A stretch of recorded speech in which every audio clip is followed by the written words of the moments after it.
Los jueves, en Hoy por Hoy Mallorca, escucha el espacio Conversamos con...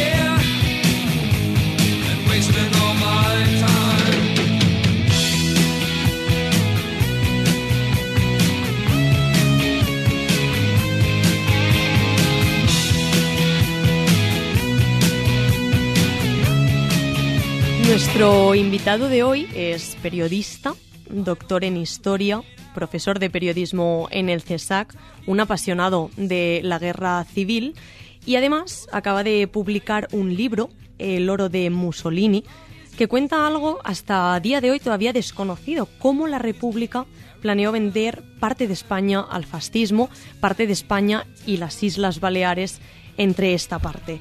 Efectivamente, nuestro invitado de hoy, nuestro conversamos de hoy es Manuel Aguilera. Buenos días. Buenos días, Sonia. ¿Esta canción que estamos escuchando es especial para ti? Es especial porque además tiene que ver con el libro, porque el libro nace en la Universidad de Stanford por una estancia de investigación que tuve allí en 2005 y fue la primera vez que escuché esta canción, este grupo de Cars. Es un grupo antiguo, y además es del año, el disco es del año en que yo nací, el 78.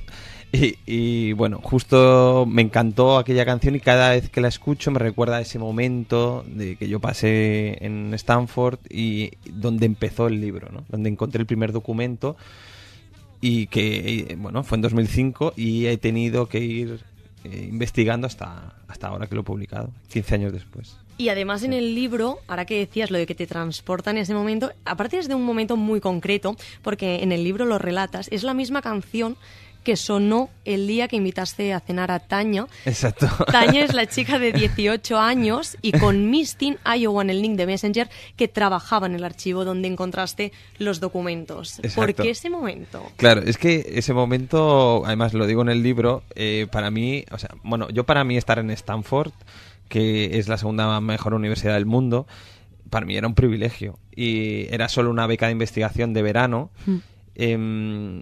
Yo estaba allí investigando la Guerra Civil Española, ¿no? Que suena como un poco raro, ¿no? Irte tan lejos a California a investigar un tema de tu país.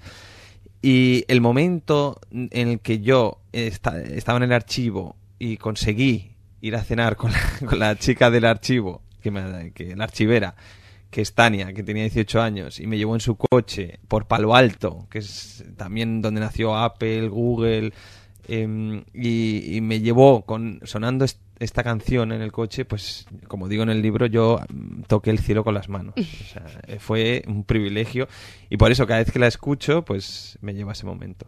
Ahora que ya hemos contextualizado a los oyentes de por qué sonaba esta canción, ¿qué descubres en el libro? ¿Qué es lo que le cuentas al lector?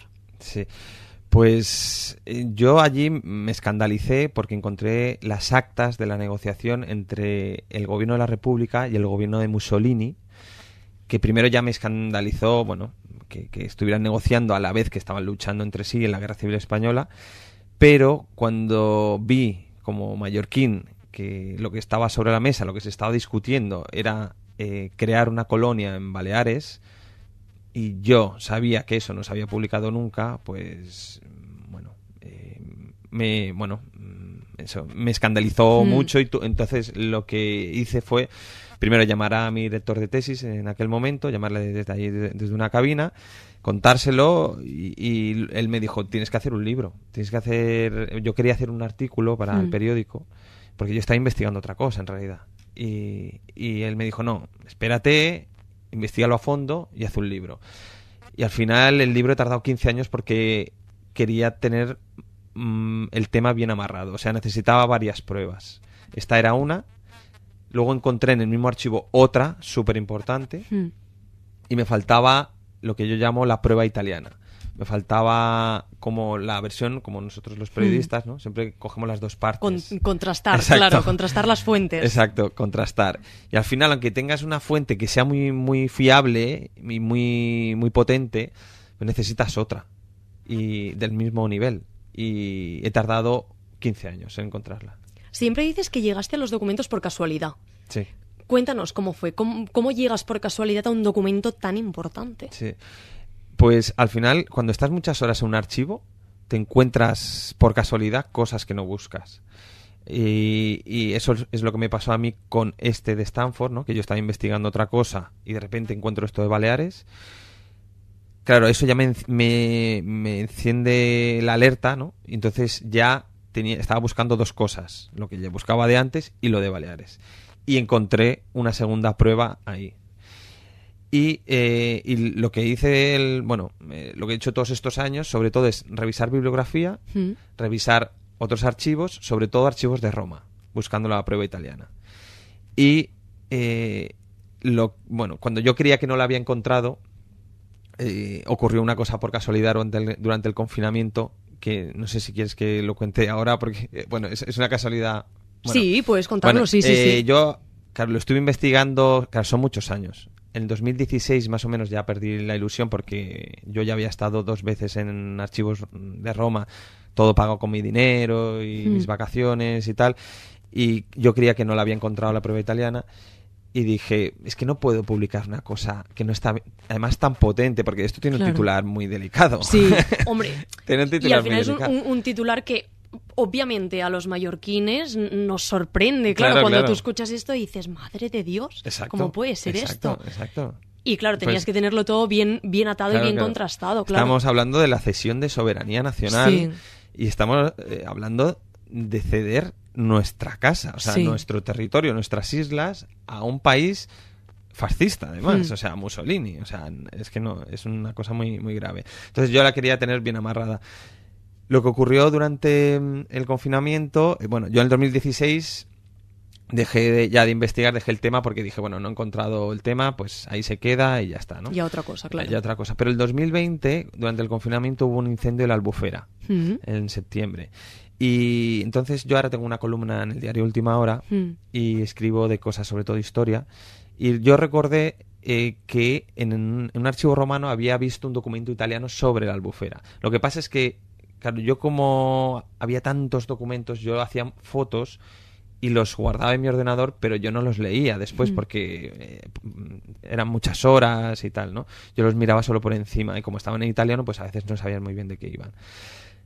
Cuando fui al ordenador a recuperar aquel documento y lo traduje bien con un traductor y tal, ahí me di cuenta que esa era la prueba italiana. O sea que el documento que yo necesitaba para cerrar el libro lo tenía en mi ordenador desde el 2015, pero no lo vi hasta el 2020, hasta que lo traduje y vi que era un plan italiano un plan italiano que se llevó a cabo, que compraron la Albufera de Mallorca para crear una colonia. Claro, para que nuestros oyentes también vayan entendiendo un poquito por dónde van las cosas. Encima de la mesa había 3 opciones. El Marruecos español, Canarias y las Baleares. Sí. Pero ¿por qué ansiaban tanto nuestras islas? Mussolini quería controlar el Mediterráneo. Italia tiene una situación geoestratégica muy negativa en el Mediterráneo porque está en el centro y no tiene salida afuera. No controla ni la entrada ni la salida del Mediterráneo, ¿no? Entonces él quería controlar el Mediterráneo occidental. Quería ampliar su influencia. Empezó haciéndolo en Túnez con un plan de penetración sigilosa, de penetración colonial, que consiste en llevar italianos allí a vivir. Ellos tenían sobrepoblación, entonces llevaban emigrantes a vivir a Túnez. El mismo Estado compraba propiedades donde alojaba a sus emigrantes, fundaba colegios, fundaba periódicos, y estaba italianizando Túnez. Vale. Ese mismo plan lo quiso hacer también en Baleares durante la Guerra Civil. Ellos se dieron cuenta que también con el avance de la aviación, se dieron cuenta de que controlando Baleares, a través de la aviación, podían controlar la entrada al Mediterráneo. Y además podían controlar la conexión de Francia con África. Porque ellos con Cerdeña y Sicilia y Baleares controlaban todo el Mediterráneo occidental. Entonces no podían pasar los barcos ingleses o franceses por ahí sin que ellos los hundieran. Con la guerra civil ellos vieron que aumentaron su influencia en Baleares. Ellos tenían un contingente de aviación aquí bastante grande, también tenían armada en la bahía de Palma, en la bahía de Pollensa, tenían 6 submarinos en Sóller, ocupaban los principales hoteles de Palma.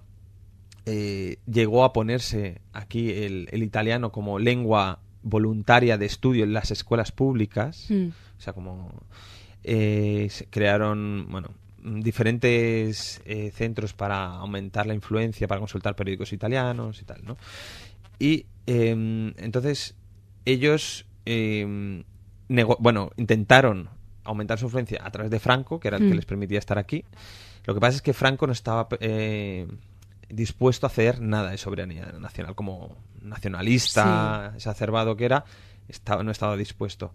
Y firmó varios pactos con Mussolini, diciéndole que le dejaba temporalmente Baleares como base aérea, o sea, mientras durara la guerra civil. Pero al terminar la guerra, ellos tenían que respetar la integridad territorial de España y marcharse. Sin embargo, la República, como estaba perdiendo la guerra y estaba en una situación desesperada, pasaron a la opción de ellos querían que interviniera Francia y Reino Unido. Al ver que no intervenían, pasaron al plan B, que era comprar la retirada de Alemania e Italia. De esto se ha hablado muy poco en los libros de la Guerra Civil, donde más se desarrolla está mal que yo lo diga, pero es en mi libro. Entonces ellos en enero del 37, o sea, los 6 meses de la guerra, ya empiezan abren una negociación tanto con Hitler como con Mussolini. Con Hitler se reúnen 3 veces, pero no avanzan mucho las negociaciones porque los alemanes quieren un documento por escrito. Y los republicanos no se lo quieren dar para que no se use luego con propaganda en su contra. Claro, para que no quede constancia. Exacto. Y como todo esto era secreto, pues... claro, si esto se hubiera filtrado en aquel momento en la prensa internacional, imagínate. Porque la causa de la República tenía muy buena prensa internacional. Había una gran solidaridad internacional. Pero claro, si se enteran... Daña la imagen. Claro, que están negociando con Hitler, pues queda un poco mal. Bueno. Sin embargo, con Mussolini, que abren también una negociación, sí que avanzan más las conversaciones y se plantean, o sea, Mussolini plantea los puntos que quiere para salir de la guerra, que le exige a la República. Y uno de esos puntos es llevar 100.000 italianos a Baleares y mínimo 1 o 2 bases aéreas. Dice que las navales le interesan menos. Bueno, con la aviación ya era suficiente. Claro, si en ese momento tú traías 100.000 italianos de golpe a Baleares, convertías a 1 de cada 5 residentes de golpe en italiano. En italiano, claro. Y entonces, bueno, era un proceso de italianización como estaban haciendo en Túnez. Ellos ya controlaban además el comercio. También todo el comercio de Baleares lo controló Italia durante la guerra. Las conexiones marítimas, con Génova, con Roma y bueno, más o menos. Explicabas ahora que, claro, no se ha hecho mucha mención de este tema. En tu mismo libro lo dices que Luis Araquistain, este es el título del libro, Luis Araquistain sobre la guerra civil y en la emigración, de Javier Tussey en 1983, y también se menciona un poco el tema en unos informes publicados el año 2007 de Ángel Viñas. ¿Cómo es posible que no hubiera conocimiento de todo esto? ¿Cómo han pasado tantos años y no había conocimiento acerca de esto? Sí, claro. Estos son 2 libros. El primero de Javier Tussey no tuvo mucho impacto. Javier Tussey es un gran historiador, pero justamente este libro no tuvo mucho impacto. Y el otro de Ángel Viñas tuvo cierto impacto. Lo que pasa es que Ángel Viñas le dedica un pequeño capítulo que, bueno, son unas 4 páginas a este tema y no va más allá, no va al fondo. Él dice que, porque él ha visto también las actas que yo he visto de la negociación entre el gobierno de la República y Mussolini, y dice por encima que negociaron, pero que el promotor de esta negociación, que era el embajador republicano en París, Luis Araquistain, estaba fuera de onda, que estaba como en otra dimensión, que no entendía nada y que bueno, que no hay que hacerle mucho caso, ¿no? Y yo Entonces él no ha ido más allá. Él ha hecho lo que los periodistas llamamos una explosión controlada, ¿no? Él es, a ver, hay que decirlo claramente, él es muy pro-republicano, supongo que se siente un poco incómodo hablando de este tema y no fue más allá. No profundizó. No profundizó. Yo he buscado otras pruebas, una muy importante la encontré en Stanford, que es una carta de Federica Montseny, la que fue entonces ministra catalana de Sanidad, anarquista. Además no era del Partido Socialista, porque, o sea, era de otra, como era un gobierno de coalición como hay ahora, pero entonces si ella estaba enterada de este tema, pues quiere decir pues que todo el gobierno estaba enterado. Y ella lo que dice en esa carta es que se planteó la cesión de Baleares y Canarias a cambio de la retirada de Hitler y Mussolini en la guerra. Y luego además en esa misma carta dice: esto era secreto, nunca se hizo acta de nada.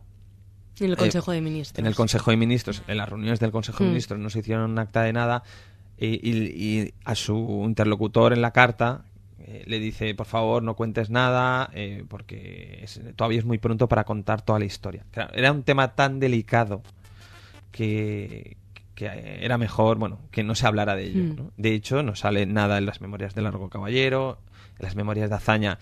Incluso Azaña deja caer por encima que se puso en tela de juicio la soberanía nacional, pero que él estaba en contra. Y Ángel Viñas dice que no, que estaba al tanto de todas estas negociaciones, o sea, que había dado luz verde. Bueno, era un tema muy delicado. Y eso. Y bueno, no ha trascendido más porque los libros de historia, los historiadores no han dedicado, creo que el tiempo el espacio que se le debía dedicar. Se mencionaba, pero no se profundizaba. Exacto. Para descubrir exactamente hasta dónde, si tirábamos el hilo, hasta dónde llegaríamos. Sí. Nos queda mucho más por descubrir de ese periodo de historia, porque si ahora estamos descubriendo cosas que hace años que se tendrían que a lo mejor haber sabido y no se sabían, nos queda mucho más por descubrir. Yo creo que sí. Y sigue habiendo muchísima producción sobre la Guerra Civil Española. La gente, bueno, dice que se producen muchos libros. La verdad es que hay más de 30.000 libros de la Guerra Civil. Si juntamos los artículos, estaríamos hablando de más de 100.000 referencias sobre la Guerra Civil. Estamos descubriendo todavía cosas porque se están inventariando todavía documentación. Por ejemplo, en el archivo militar de aquí hay todavía documentación que no está inventariada, es decir, que no es accesible a los investigadores.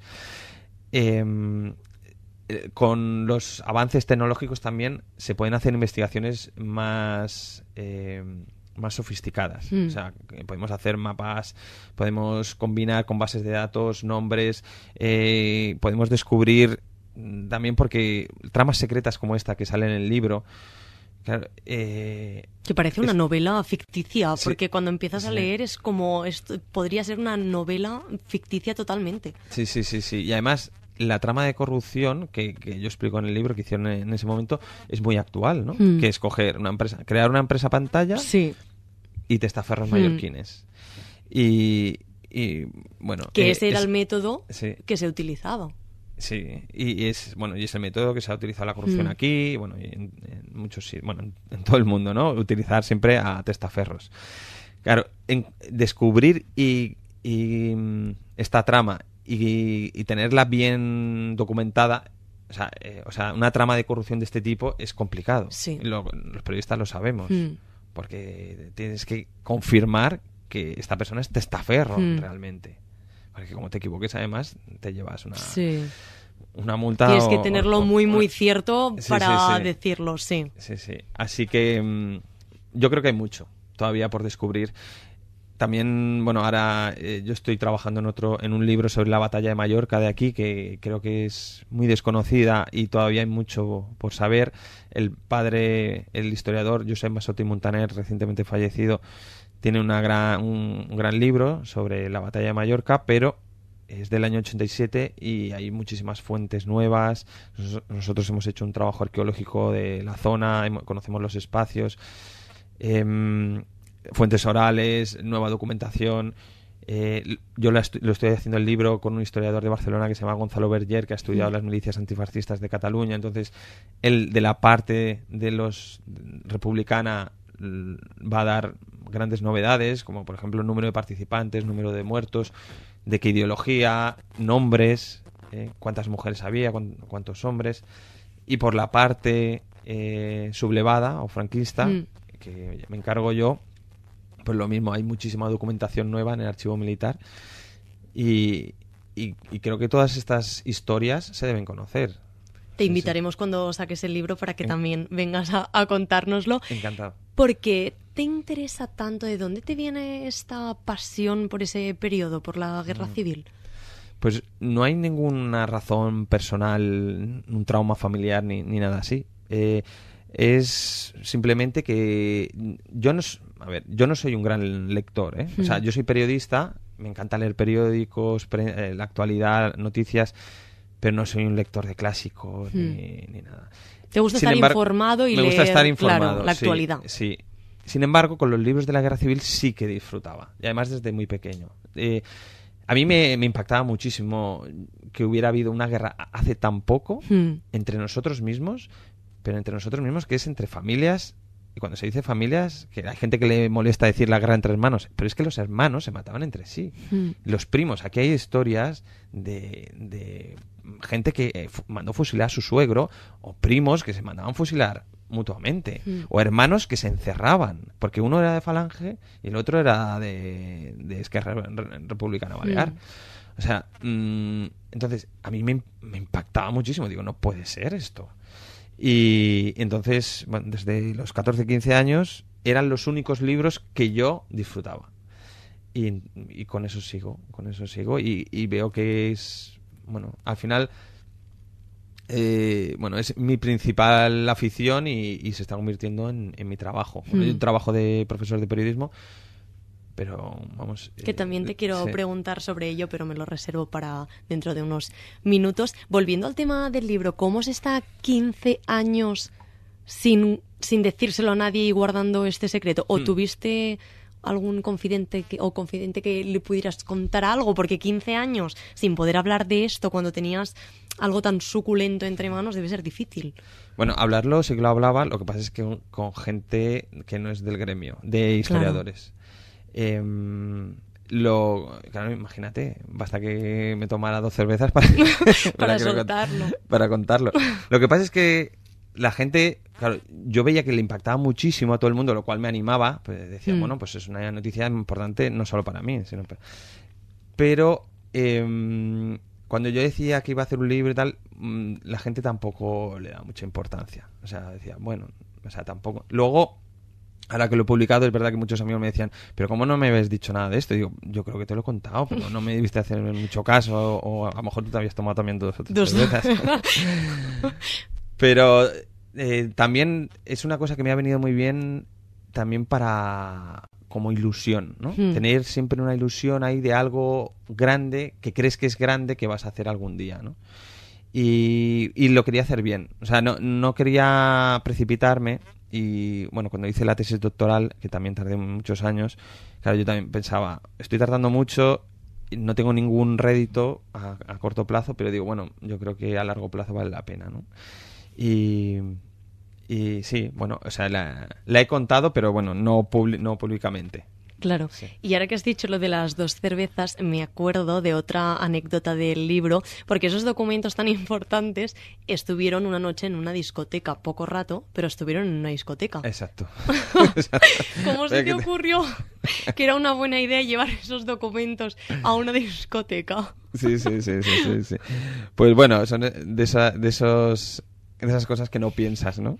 Que fue al salir de la biblioteca, bueno, claro, porque yo el libro incluyo las anécdotas de la investigación, cosas que te pasan cuando te vas a otra ciudad a investigar y tal, y cuento a la gente que conozco, y si salgo de marcha pues lo cuento también, y pues bueno, es una anécdota que al final salió bien, gracias a Dios, y también, claro, 15 años guardando documentos en muchos sitios, haciendo muchas copias, porque también conocemos muchos investigadores que han perdido la documentación. Claro, es que al final pones en manos de la tecnología documentos que llevan mucho trabajo. Hombre, 15 años de trabajo es que es muchísimo tiempo. Sí.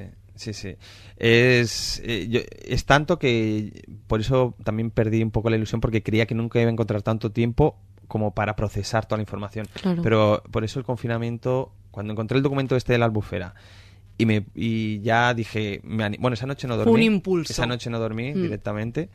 Y yo tenía, bueno, mi pareja de entonces, que también hablo de ella en el libro y tal, me decía que, bueno, que era un flipado, que me pasa, que me creo, que no sé qué. Y digo, bueno, pero es que yo no creía me quites que la ilusión. Claro, yo la ilusión la tenía. Ella no veía el tema por ningún lado, la verdad. Y entonces, claro, a partir de ahí, con la ilusión y con todo el tiempo del mundo, porque estábamos en casa metidos y no había ningún plan para hacer nada, pues ahí tuve unos 6 meses de trabajo que, mira, al final las circunstancias han hecho que pueda terminar el libro. Sí. Nos quedan pocos minutos y ya lo hemos dicho al principio, también eres profesor de periodismo en el CSAC. Yo recuerdo que cuando empecé la carrera, en el 2012, en la Autónoma de Barcelona, claro, siempre han dicho que el periodismo es una profesión muy precaria y a nosotros lo primero que nos dijeron fue: la mitad de los que estáis aquí no vais a conseguir nunca trabajo. Exacto. Yo, por suerte, he conseguido trabajo, espero mantenerlo. ¿Qué les dirías con toda esta trayectoria, con todas estas investigaciones, que sí que es verdad que durante el proceso son complicadas y te desanimas, pero cuando ves el resultado es como una euforia, ¿no? Una satisfacción. Sí. ¿Qué les dirías a todas esas generaciones que vienen por detrás? ¿Por qué sí ser periodista? Pues yo les digo que vale la pena trabajar de lo que te gusta, intentar ganar dinero, aunque sea a medio o largo plazo, y que no se dejen llevar por los agoreros. O sea, yo también, cuando quería estudiar periodismo, yo estudié en La Salle, aquí, en La Salle de Palma, y vino un periodista a hablarnos de periodismo y nos dijo que no estudiáramos periodismo. O sea, nos vino a dar una charla de periodismo para decirnos que no estudiáramos periodismo. Yo no le hice caso y yo he sido muy feliz teniendo en cuenta la precariedad. También he trabajado muchísimas horas, pero bueno, hago lo que me gusta. Como decía un compañero, dice: a mí que me paguen por escribir me parece un lujo. Y yo les digo que disfruten el camino. Si es una investigación a largo plazo, que disfruten el camino, y el éxito o el dinero, bueno, a lo mejor llega y se disfrutará. Me quedo con esta reflexión porque además la comparto. O sea, siempre hay que seguir tu instinto, tu vocación y no escuchar lo que te dicen los demás y seguir tu propio instinto. Así que me quedo con esta reflexión. Manuel Aguilera, muchísimas gracias por habernos visitado hoy. Un placer, Sonia, y cuando queráis, aquí vengo. Nos volveremos a ver seguro. Llegamos a las 2. Les esperamos mañana. Gracias por escucharnos.